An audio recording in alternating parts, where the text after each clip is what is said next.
one I was given, and it was a bitter pill to chew at the time, and I was actually very upset when I got it. But I think I've learned in 3 weeks alone, we had 7,500 from just one guest. Once you're always searching for the answer, you'll find it. On today's Engaging Marketeer podcast, I am speaking with a property developer and investor, Toyin Ayandare. Toyin went from sitting at home and watching episodes of Homes Under the Hammer, which many of us, including myself, have done, and thought, I could do that. And she went out to property auctions and bid on properties and didn't win any of them.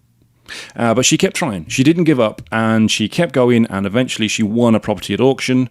She developed that. She made money on that. She then built her portfolio, went from higher and higher and higher into property mentoring, and now has an 8-figure property business. I'll be speaking to Toyin about how she did that and how she suggests other people could also replicate her success. What sort of advice do you give on the podcast that you do? I think I majorly just sort of share my story, and obviously maybe just trying to make people understand that they can. I think it's just making people understand financial freedom is not something that it's not a nice to have. It's a necessity, and also making everyone understand that irrespective of your background or where you've come from or how late in the day you think you started or how early you have, then you can definitely do it. And also, I think the other message I sort of try and pass across is being a female, because, I mean, in a male-dominated world, property developers, that is very possible. Yes, we're not that many, but do not be intimidated by that and just try and make it sure it happens. I think it's pretty much sort of those sort of messages, just pretty much making people understand that it is possible, really. Because what I understand about you now, you've got a really successful property developer business. And yes. I think it's an 8-figure business. Is that right? Yeah. That's impressive. Yeah, So, where did you start? What was your first venture into property? So I actually started by watching Homes Under the Hammer. So I had my second daughter, or I think even before then. I've always watched the program, and not necessarily. I didn't think anything of it, but I was looking for an avenue else because I wanted to be an intentional parent, which meant that I needed to be more available, and obviously working a 9 to 5, well, not necessarily 9 to 5, 7 to 6, because by the time you calculate the travel time, and I think I wanted to be more intentional, and I thought I was thinking of ways I could actually make the income and be accustomed to the lifestyle I already had without having to start all over again. So I think property, I just thought, I'll try out property. So bought a property at auction. Now looking back, I thought that was actually that was very brave. But I think it's, and it, for me, really it shows that it's what you expose yourself to. Because I had watched Umdo, I just binge watch it, and straight away I just thought I could. I mean, they don't tell you everything in the picture in the program, but I think that was what I just did. I told myself if I could make a certain amount in 6 months, then I was definitely going to just not go back to 9 to 5. And dare I say, 10 years on, I have not gone back. So you watched Homes Under the Hammer and you thought, I can do that. And you found your nearest property auction. Yep. And you went there, and did you have an idea of particular property you were going to acquire? So obviously the preamble to that is the fact that I'd gone to several auctions and I was getting outbid every time, and it was just like, what? I mean, we didn't see this part on the program, and obviously at the time, I literally had no one, absolutely no one that ever done it, no one physically I could ask any question. I used to phone around all of the financial advisors around and just look on Google, and I mean, amazingly, nobody knew anything, and they said, so because I was struggling to say, okay, how do I even make up the money in the first place to buy it? Where do I get finance? And no one knew anything. They said I was told that you had to buy cash, so it was just really, really difficult. But eventually, when I decided I was going to do this, I'd gone to several auctions. I was getting outbid, and I was like, there's something wrong with the numbers. I'm probably not stacking it up, because how come people are able to buy at a certain amount and I can't? But it was, I think the key thing here was persistence, not being resilient as well, just not taking no for an answer. And I kept on going until I eventually found the property. And I think before I actually bought that property, I told myself, come what may, I was buying that property at that auction. And I think I decided that I was prepared to make a loss. I was prepared to make a loss in the fact that I thought I needed to get past that first stage because it just seemed like a bottleneck and I was not going anywhere. So I wanted to get past that stage and then say, you know what, I've done it, it doesn't work, or I have but what I was the one doing the numbers. So I literally was going to prepare to buy it at very expensive. Now, not necessarily anything that I would mention to any of my mentees now or tell them they should do that because obviously looking back it's like, well, that's hard earned money that you're just happy to let it go. So, but I think for me, what I realized that is I could actually do this, and I mean, good thing I did because obviously buying that property then meant that I then was able to go to the next stage, which was dealing with builders, going through the sale and the rest of that. But once I did that, thankfully, I didn't lose any money on the property. It wasn't a major it wasn't major profit, but it was the fact that it could let me get to that stage. And believe you me, before I actually even was able to sell that property, I bought the next one because there was almost like, oh, okay, I know what how this works. The next one obviously bought an auction as well, and then obviously I started thinking. The other bottleneck was I think I had issues with selling the properties, and there was just such delay. And I was like, oh, how do I do it? Those are the guys I watch under under the Emma. They tend to be able to buy a few, and they keep doing this as a business. And I feel stuck. And the next thing was, okay, how do I actually look for finance? How do I make this work? And I think once you're always searching for the answer, you'll find it. If you accept that there is a no and I cannot do this and it's impossible, then that's your answer. So I was always looking for the answers. I was looking for solutions. I was looking for how I could get out of what I term at the time was the rat race and still achieve the high life. Because one of the things that I've always wanted is to be successful right from when I was a child, even though I didn't know how, I didn't know what success even meant, but I've always wanted, desired to have a successful life, whatever that meant to me at the time. And so, yeah, kept on going. So when you were a child, did you have role models that were successful?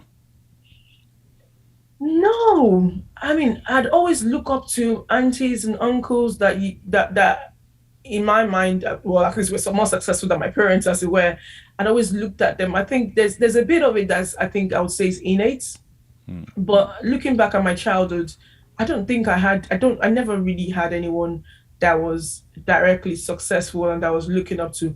Other than that, I was also looking at that stage. And I think is really key. And one of the things I'm trying to do for my daughters is is the exposure. I didn't necessarily have the exposure, but when I did find someone, I just admired them from a distance, but I didn't have any, I wouldn't say I had any direct guidance or direct. I would go to houses of maybe rich cousins. I mean, looking back now, what I actually referred to as rich was like, but then that was what was available to me. Um, and but I always would go around just admire what they had. I think I was looking more of the products as against how did you get there. But as I grew up thinking about my secondary school days, my university days, I was always asking questions. Oh, how did you do this? Oh, whoa, oh, and always sort of moving towards those that I termed successful. And just sort of look at how I can actually get connected to them or what they could actually do for me. And yeah, I think it's just being inquisitive, really. Um, I mean, all of those questions I've asked at the time may not be directly relatable to where I am right now, but I think what it did was give me an insight into the fact that it is possible. Whatever I set my heart to do, I can achieve. No, that's a great message for everybody to follow. If you set your heart to it, you can achieve it. If you didn't have the mentors or the people to look up to when you were younger, is that something you've looked for now? Absolutely. So obviously, I remember the first time I sort of got in touch with like a property trainer and the rest of that, and I told them what I'd achieved in terms of the property I'd bought. I think at the time I'd even done a commercial to residential conversion, and they're like, "Whoa!"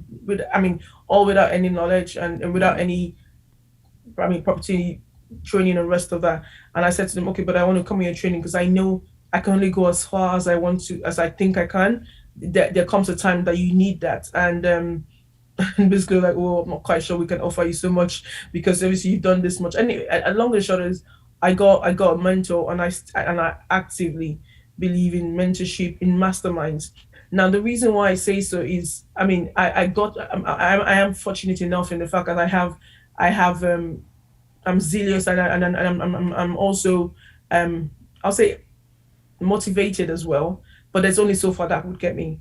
And I mean, I would always only limit myself to what I'm exposed to. What I wanted and what I constantly am part of is masterminds. I was saying to someone the other day that I'm a part of, because I'm not just part of one mastermind, I'm part of some masterminds that I know I'm the most knowledgeable, most experienced in the room, but I still go there because just the mere fact of knowing people are coming behind me will keep you on your toes. And so it's not necessarily just looking up to people. It's also who are those around you, who are those behind you. So I stay motivated by all of that. And so yes, I do have mentors now. I have mastermind groups. I belong to training groups that just help me. Even my mentees that I mean, I'll be delivering a speech, for example, and I would say things, and I'll be like, I'd actually write them down just to remind myself. Is there things that you know, but sometimes you almost need to call yourself into a board meeting and remind yourself of the things you've learned or you've gathered over the years, and almost make sure you action those items. So yeah, definitely, I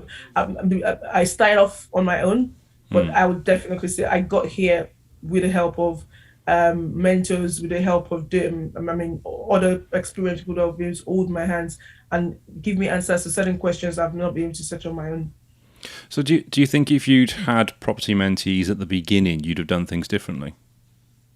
Obviously, if I had mentorship, there's some mistakes I made that I didn't necessarily need to make. Some mentors, some mistakes you make. There are two ways to learn. You learn by your mistakes, or you learn by other people's experiences. And I mean, looking back and what I've achieved, the size of our portfolio is great. It's massive, right? Don't get me wrong, but I know definitely there's some. It could have been easier, right? It could have been easier. It could have been faster. So yeah, definitely. If I had a mentor at the beginning, I would absolutely not have made certain mistakes. I would have made it my journey a lot easier. But I'm thankful for my journey because if I'd waited to have that, because and I think in my situation, it wasn't even because I didn't want to get one. I had absolutely no idea there was anything like that. I didn't even know there was anything like network meetings. I didn't know absolutely. I think I got into a stage where I realized that this was becoming more difficult. And well, like I said, when I got stuck and I had the properties, I was struggling to sell them. I couldn't get another one. I said there must be a way out. And I remember my husband coming back that one day saying, "Oh, he found this. I think wasn't the Metro. It was is it London Evening Paper? It was one of those. I think it's no longer being used." And he just said he found this property seminar at the back of the paper. Oh, maybe we should try it. I was like, "Oh, someone's talking about property," and we went there, and I was like, "Oh my goodness." And it was almost like a whole new world opened up. And I realized that a lot of people doing what I was doing, because up until then, I'd only seen them on the screen, and I didn't realize that it was so straight away. I was like, "Oh, there's property mentorship." There was, I think it was not even mentorship; it was maybe property trainings that way. So obviously, being in the room, hearing what they said, I knew most of those things. But for me, it was. I remember somebody saying, "Oh, do you know that there's something called network meetings?" I was like, "Whoa!" And it's just amazing. You don't know what you don't know. Because obviously, then I went on Google and a lot of things were coming up. I was like, where has this been? Because I've been looking. Obviously, I've not been typing the right thing. And I think that's really, really key to understand that you do not know what you do not know. Because I would never, I had search. Trust me, I had search. But obviously, I wasn't searching the quick keywords. I don't know why it did not come up. I don't know what exactly, but immediately someone mentioned to me there's something called networking meetings. You can obviously have environments like this regularly. And I looked, there was one in my local area that they'd been meeting regularly, and I'd never seen it. Just like, wow. And obviously, the rest is history. I started going to networking meetings, started getting involved with different property training courses. Some of them just refresh what I knew, or get almost like a structured way of what I knew. Because obviously, I was sort of pulling it and just trying to pull the strings every now and then, not necessarily like I knew exactly what I was doing. And yeah, it's been beautiful. You know, it's really interesting you say that, the fact that you'd searched but you hadn't found anything that was useful. Because obviously my business is digital marketing, and we help clients get in front of their target customer audience. And the biggest issue we find is that businesses don't know what their clients are actually looking for. Because if they knew property mentoring existed, they'd search for property mentoring, but they don't know it exists. Absolutely. So they're not searching for the solution to the problem. They're searching for what their problem is. And it's a kind of a flip way of doing it. So there's loads of people like you were at the beginning out there now that need what property mentoring, what mentors like you can give them, but they don't know that you exist. Very true, They don't know actually. you exist. As a fantastic point you made, because actually that's true. Because I mean, I as a company could think, oh, well, let's just put property mentoring now. But if I put myself in my shoes 10 years ago, I was never going to search for that word because I didn't think that was what I didn't even know what I so what I should have been. Yeah, absolutely makes sense. The keywords, what you're sort of marketing yourself at is really key, isn't it? Yeah, absolutely. Can I ask what was the first property event that you went to? It was the field FFF geofielding or something. Yeah, it was find it, fund it, flip it. I can remember that. Find it, flip it. Yeah, so And it was FFF. I don't know if they're still existent, but it's just yeah. so, with maybe not, possibly that one, possibly another one that you went to. But what was the first property strategy or piece of advice that you saw at one of these events that you thought, "Oh, that's brilliant. I wish I knew that." I think that's the thing. I'd literally so like I'd done the buy, refurbish, refinance. I'd done the flips. I'd done buying auction. I'd done a commercial conversion. All of this without any knowledge. The one thing I think in terms of our business that we do now that we actually had to go and train for was service accommodation. We had no clue that existed. Didn't even know it was a thing. And to think that we've made millions of pounds in that sort of from that portfolio at all is like massive. I would never even thought it was possible. So I think that was definitely one of them. Obviously, I didn't do that immediately. I found property education. I sort of almost like gave myself got balance, refined the processes, and did things differently. And then we started targeting cash flow, and obviously we went for service accommodation course, which was a progressive, and then ever since then we just yeah took it to the next level really. I think that's one that needs to be repeated there for anybody into property who hasn't had training, who's listening to this, or any buy-to-let landlords. You made millions of pounds through serviced accommodation. Absolutely, yeah. I mean, I wouldn't. And to be quite honest, when I did start the business, I had no clue I could get that. But like you said, you have to be in it to win it. If I was waiting to get to the stage where I think, oh yeah, I can make millions, then I would have probably just be starting now because I'd have needed proof of seeing people that have done that. But I actually just thought, okay, if you make a 1,000 pounds, I can make £1,000 from a property that I do not own. Well then let's try it, let's do it. But obviously within the first few years, just one client over 500,000 we got from them in terms of revenue. Obviously across a few properties, and also across I can't do what was a few months. It was in the European. They had a big project, but that was just one client, and then several other clients that we've had, and yeah, really never would have been contacted by them if I wasn't set up for the business. They would never have met up with me with an inquiry to say, well, would you start up this business so that we can actually pay this amount of money? I had to have set up my business, so I had to have taken that risk of, well, it could possibly work, it could not work. I think that's always the fear of anyone thinking, what if it doesn't work? Well, what if it does? And there's no way of knowing without actually taking that first step. So yeah, absolutely glad I did. And you mentioned then it was properties that you don't own as well. I take it the serviced accommodation was with Kevin Paneskis. No, it wasn't. It was with Paul Smith at the time. Ah, Paul Smith at the time. Okay. This is, you said it's property you don't own. Have you done any service accommodation with property that you do own, or is it all effectively rent to rent? So most of the portfolio, our service accommodation, are owned properties. I think so. We obviously started, like I rightly said, we built our portfolio way before we were going to service accommodation. So we're fortunate enough to have our properties.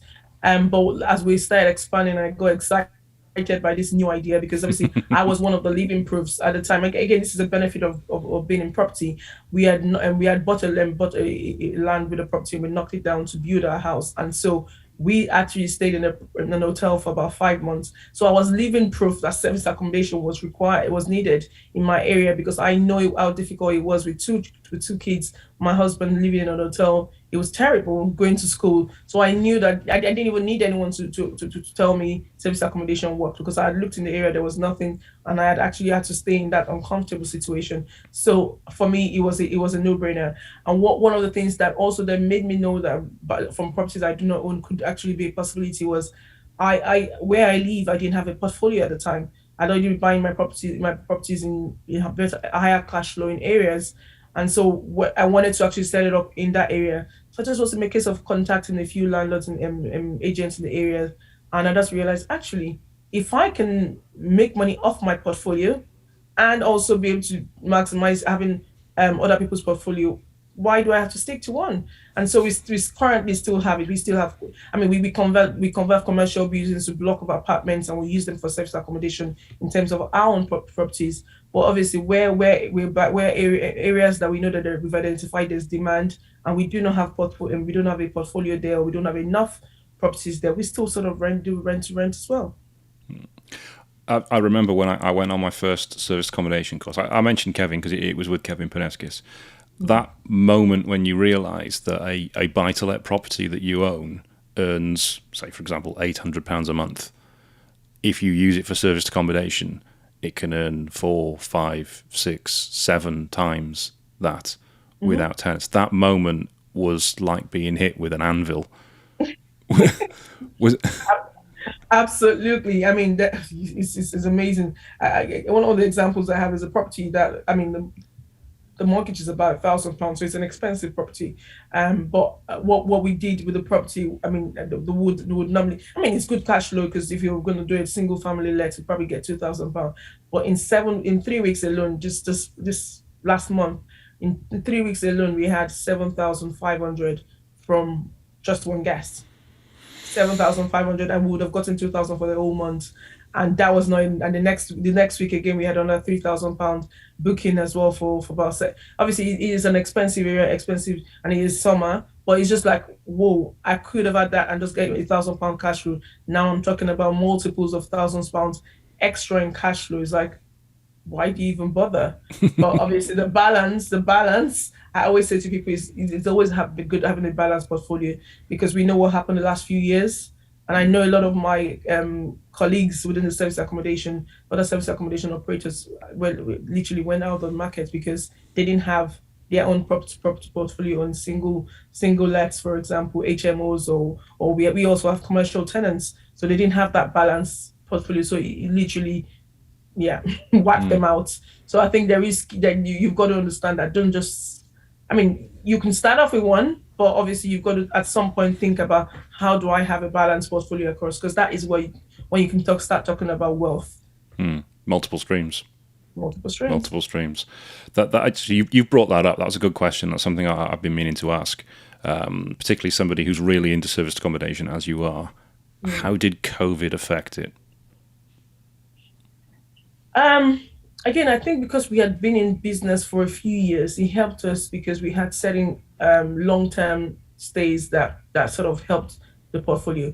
Overall, the portfolio would probably have been able to pay for itself, not necessarily give us anything, which, to be honest, we're very thankful for even at that, because the fact that we could keep our staff, we could keep selling, we could keep the properties we had, we could just sort of stay afloat. Really, I think that was the aim at the period, was just to make sure that we stay afloat.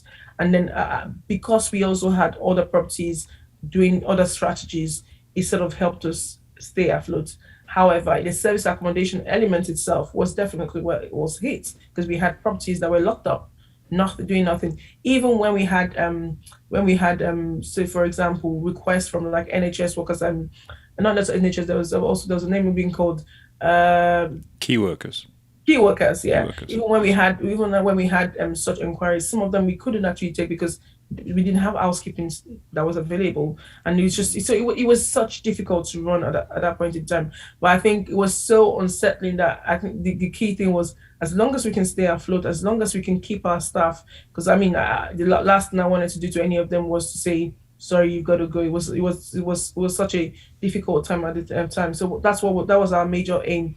And I think that's good, because obviously once came out of COVID, it meant that we had properties available to sort of start renting out, whereas a lot of people were still trying to sort of see whether they wanted to start a business again or not, or not. So that really was key for us. The multiple streams of property income, as well as the fact that we stabilized and we were just looking to stay afloat.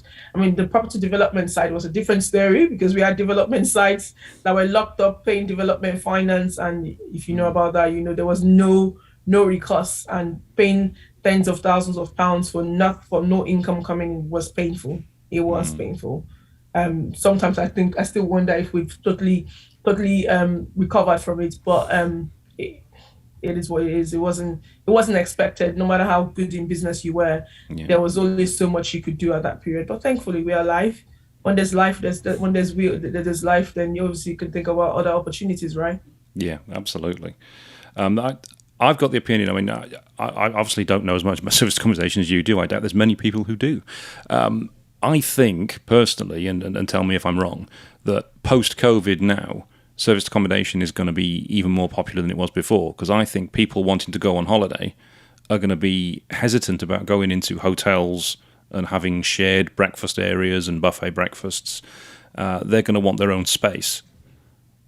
So I think serviced accommodation now is going to be more popular than it was before. Are you seeing anything to back that up, or am I just wrong? Absolutely. And as a matter of fact, even within our business, because we have like online courses that we run, service when we've seen sort of a huge demand of people wanting service accommodation courses now.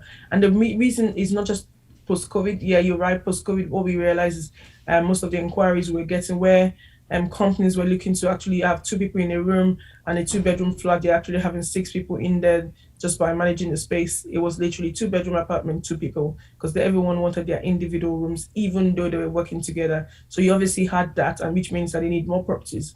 But also, what I think is also led to the demand is the fact that interest rate rises, which obviously was very low during COVID, is going back up, and people are beginning to realize the huge need for a cash flow business. So having been able to stay afloat, being able to have extra money in there to actually combat whatever demand. Because the one thing that would happen within like a single let business, so for example, with our commercial properties and even our buy to lets, we've had interest rates increase every single time the Bank of England raised interest has risen, our mortgages have risen because we're on like commercial rates variable, so it rises with that. But we've got 12 months, 24 months tenants in them, AST tenants in there. We can't increase their rent, so straight away that cash flow that we have there is shrinking.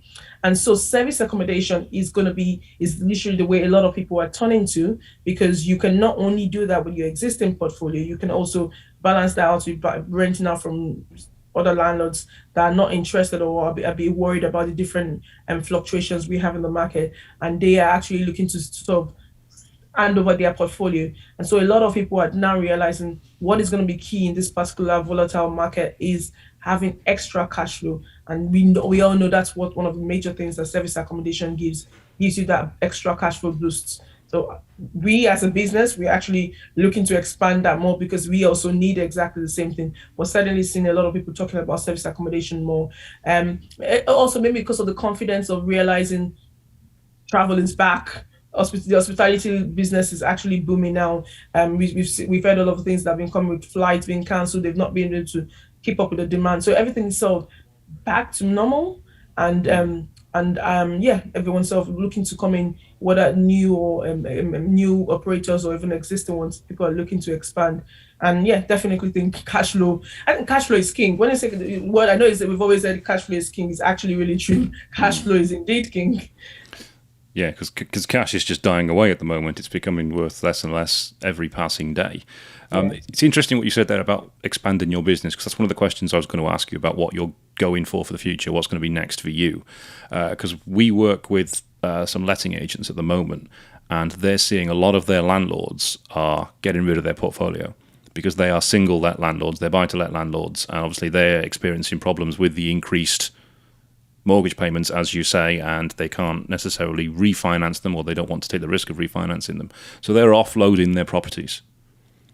So are you seeing a lot of potential at the moment then with properties being offloaded by landlords that you can pick up either as purchasing them or as taking the rent off them and giving them a higher guaranteed rent than they otherwise would have?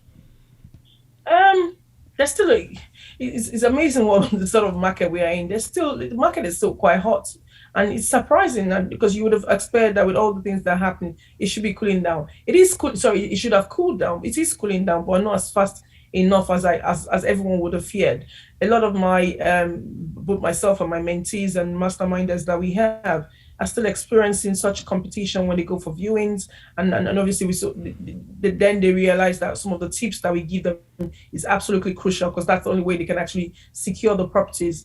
However, there are landlords setting up their portfolio, but most of them I find are setting up portfolio on the premise that property values are a lot higher. And what we're finding is a lot of surveyors are preparing for what could possibly be coming and not wanting to give such a high valuation. So there is still something like that disparity in there. So whilst the properties, excuse me, are being sold off, people, I mean, some unknowing buyers are buying at such rates that they could get themselves in trouble.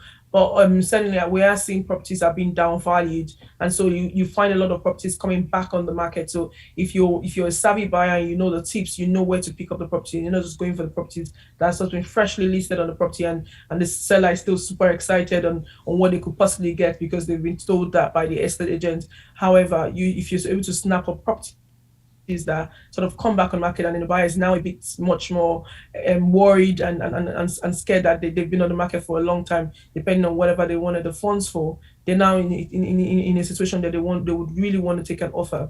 So we have seen people selling off portfolio. We don't tend to take, in terms of rent to rent, we tend to go for like finished properties because I'm not.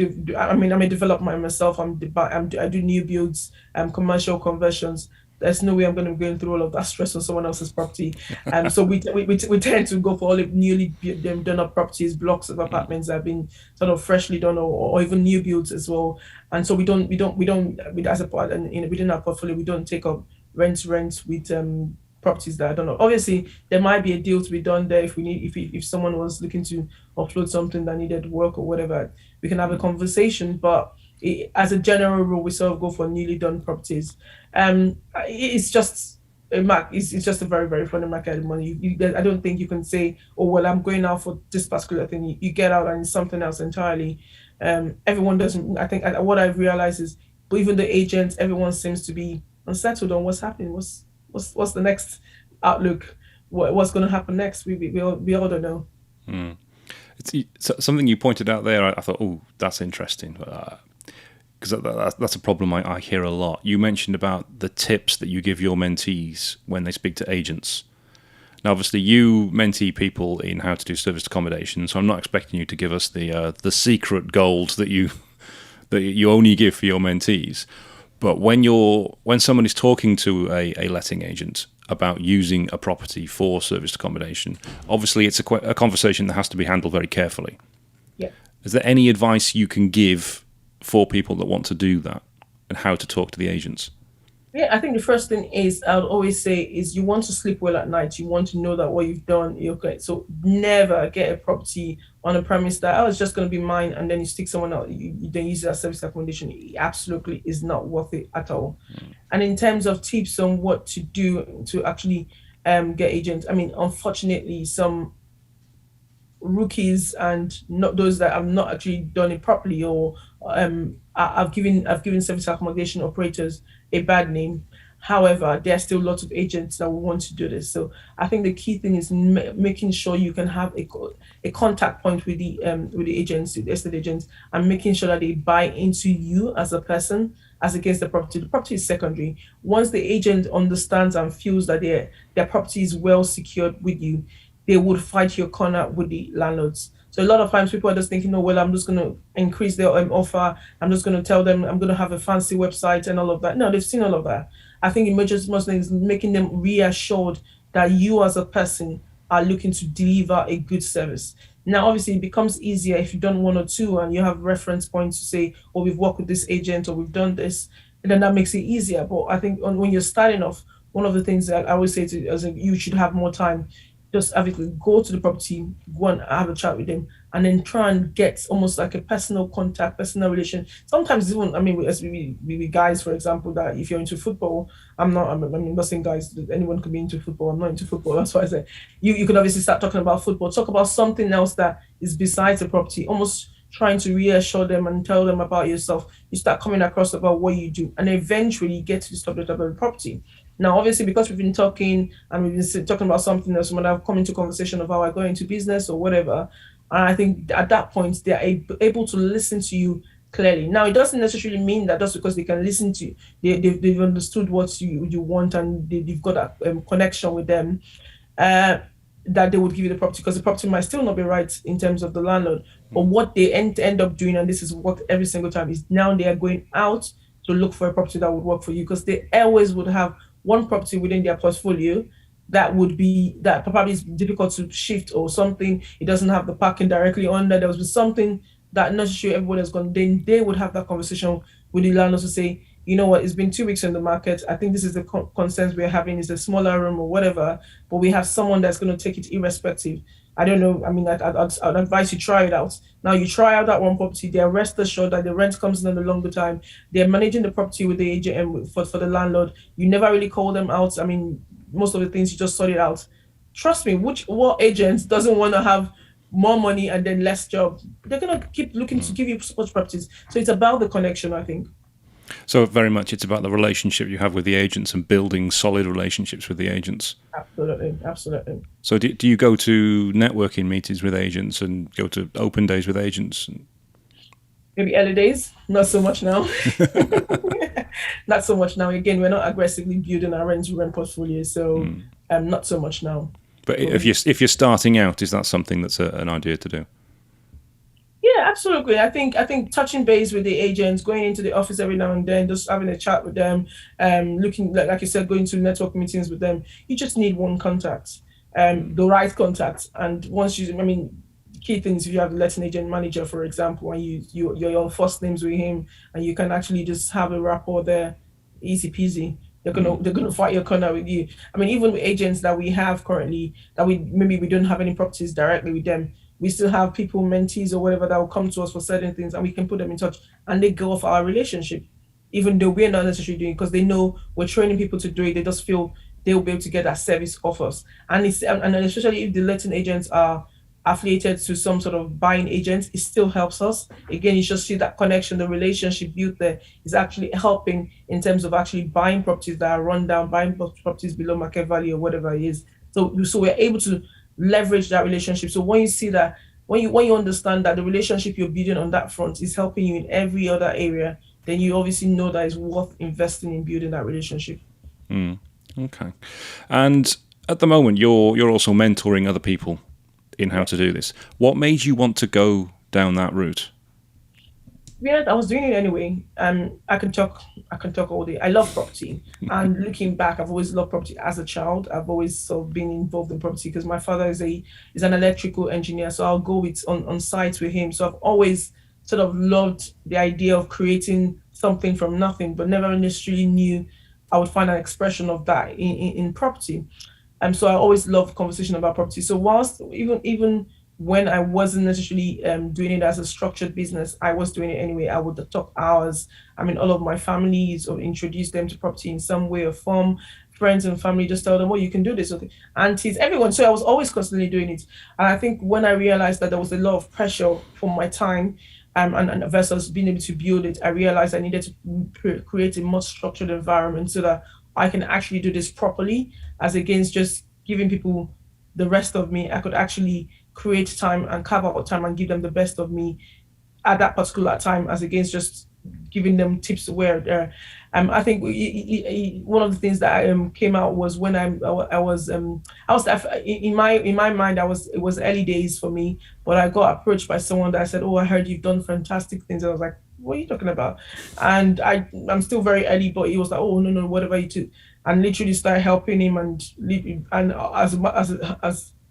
as I have it, he was buying a property he was buying a property on the street that I just sold the property for, and he was buying for 50,000 more than I had sold mine. His was run down. I did mine up, and I think it was two things for me. Obviously, I helped him, but two things for me made me think actually I should start keeping my properties. I cannot keep selling them, because obviously I mean, I was losing out. I was leaving money on the table because I mean it was just about 3 4 months down the line when I had sold, and he was buying for more. So I think that taught me a lesson about, and I started doing BRR at the time. I was just buying and selling.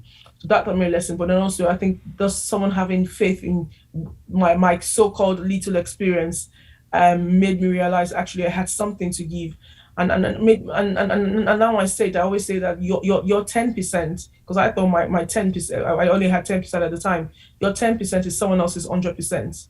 So I realized that even though I thought I didn't have enough experience, that was all the experience this other guy needed.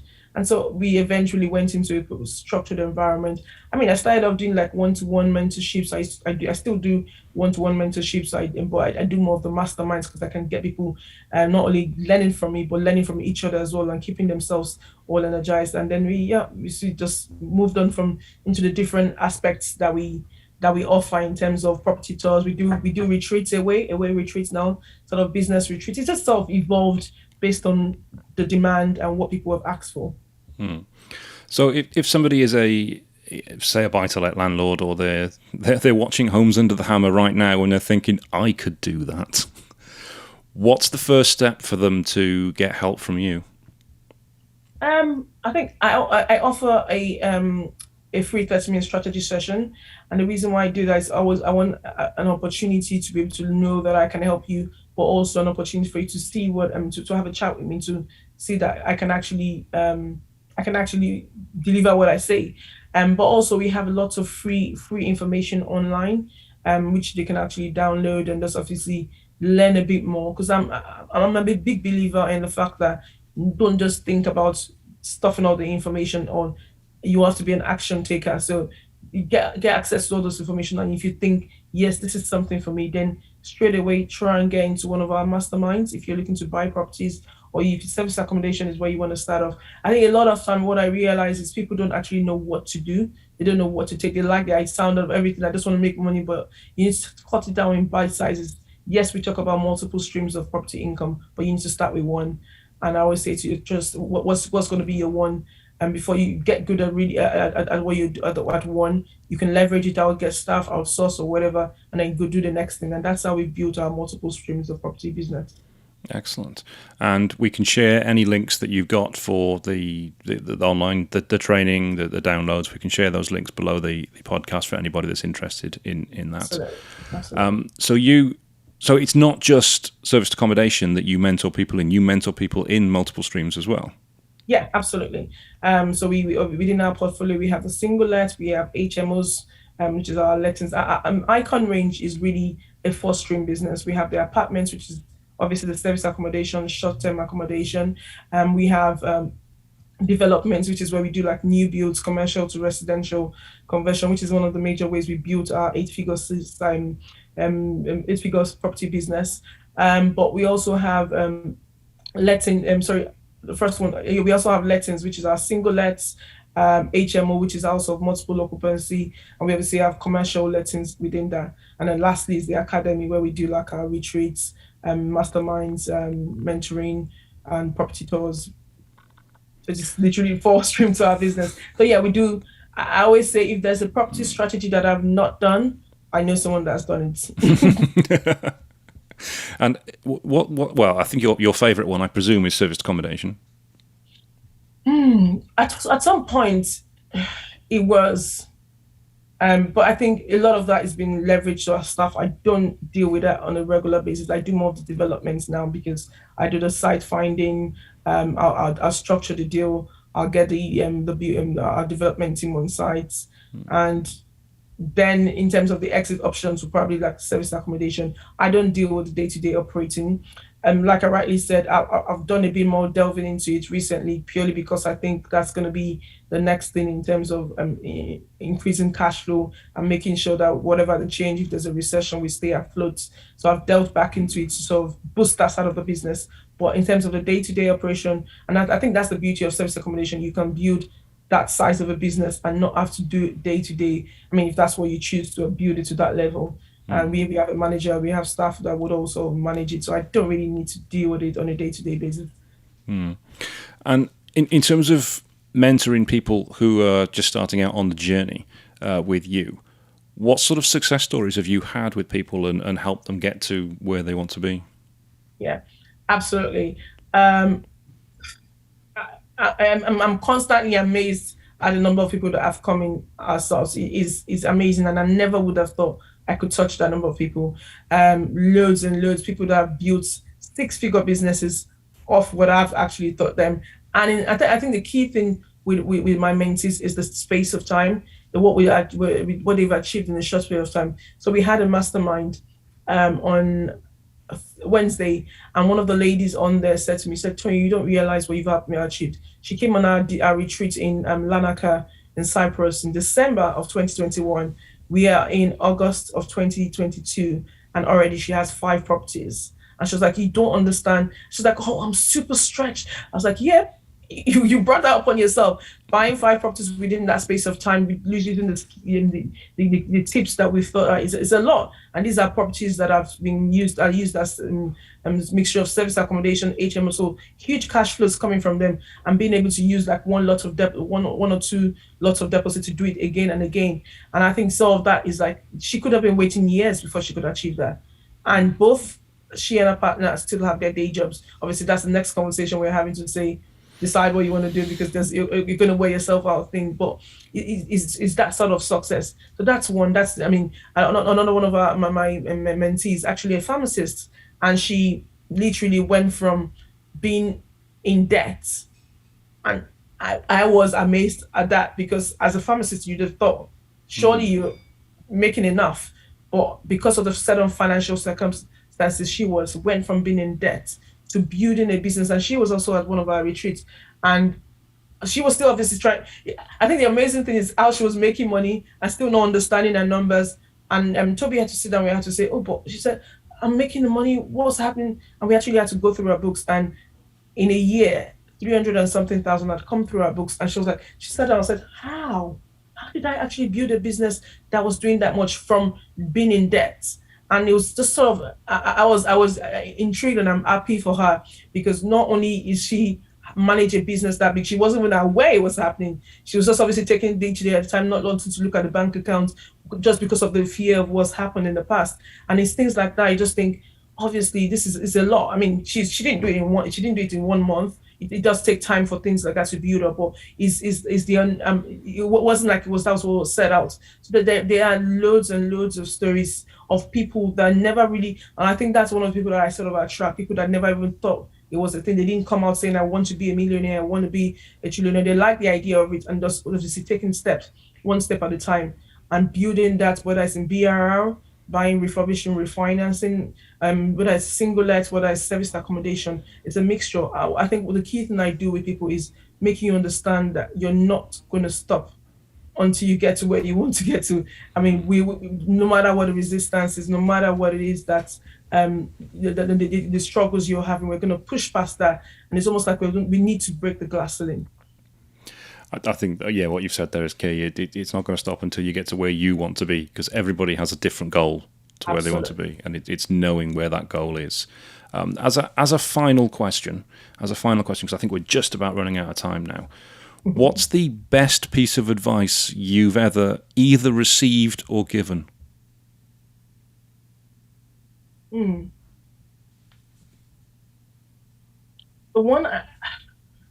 The one I was given, and it was a bitter pill to chew at the time, and I was actually very upset when I got it. But I think I've learned it's actually even really important in this way. And it was, your first loss is your best loss. And I was like, what are you talking about? Especially when I was going through that loss.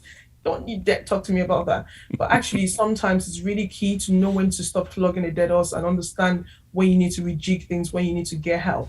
Because sometimes you just think, oh no, I'll just keep my head in it. I'll not talk to anybody. I will not do anything. I can walk my way through this, not knowing when to cut it and say, you know what, let's draw the line here. Let's actually sort of find a way. And yeah, I've used that in a lot of ways, in not necessarily saying them, not necessarily losses, but I've looked at used that in knowing when to get out of a deal, when to actually say enough is enough, when to actually pivot my way into something else. I mean, I've used that in many ways ever since then, although it was difficult when I got it. But I think it's been very good advice, especially for us in the business and entrepreneurs in the business world.